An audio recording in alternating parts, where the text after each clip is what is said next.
শ্রীশ্রীমৎ ভক্তিচারু স্বামী গুরু মহারাজ, তিনি গুরু মহারাজ যখন তার জীবনী বলছিলেন, বলতে গিয়ে বলছেন যে আমি বিদেশে গিয়েছিলাম পাইলট হওয়ার জন্যে জার্মানিতে, সেখান থেকে ফিরে এলাম হিমালয়ের দিকে।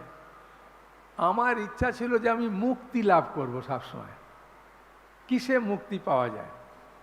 তা আমি ভালো সৎ গুরু পেলাম না, সেই জন্য কলকাতায় ফিরে এলাম।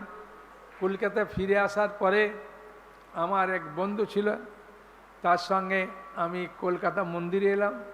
এসে একটা বই পেলাম, গীতা খুঁজতে গেলাম, গীতা পেলাম না, পেলাম ভক্তি রসম সিন্ধু।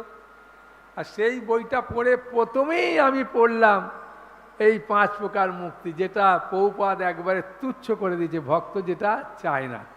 আমার চেতনা হলো যে আমি যেটার জন্য এত ঘুরলাম সেইটাকে পৌপাদ ভক্তি রসম সিন্ধুতে বলছেন এটা খুব তুচ্ছ, এটা ভক্তরা আশাই করে না। তারপরে গুরু মহারাজ পৌপাদের চরণে আশ্রয় নিয়ে শুদ্ধ ভক্ত হলেন।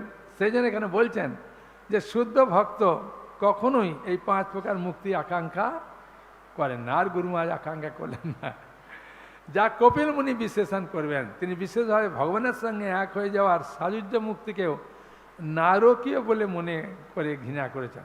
ভগবানের সঙ্গে এক হয়ে যাওয়া, এটাকে নরকের সঙ্গে তুলনা করেছেন। চৈতন্য মহাপ্রভু একজন মহান ভক্ত প্রবোধানন্দ সরস্বতী গোপাল ভট্টের কাকা ছিলেন। গোপাল ভট্ট গোস্বামী তার কাকা ছিলেন প্রবোধানন্দ সরস্বতী।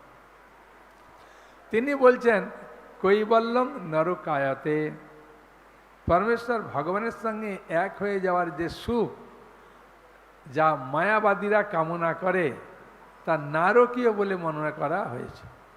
এই একাত্ম শুদ্ধ ভক্তদের জন্য নয়। তথাকথিত বহু ভক্ত রয়েছে যারা মনে করে যে বদ্ধ অবস্থায় পরমেশ্বর ভগবানের আরাধনা করা হলেও চরমে ভগবান বলে কোনো ব্যক্তি নেই। তারা বলে যে পরম তত্ত্ব যেহেতু নির্বিশেষ, তাই সাময়িকভাবে তার একটা রূপ কল্পনা করা যেতে পারে।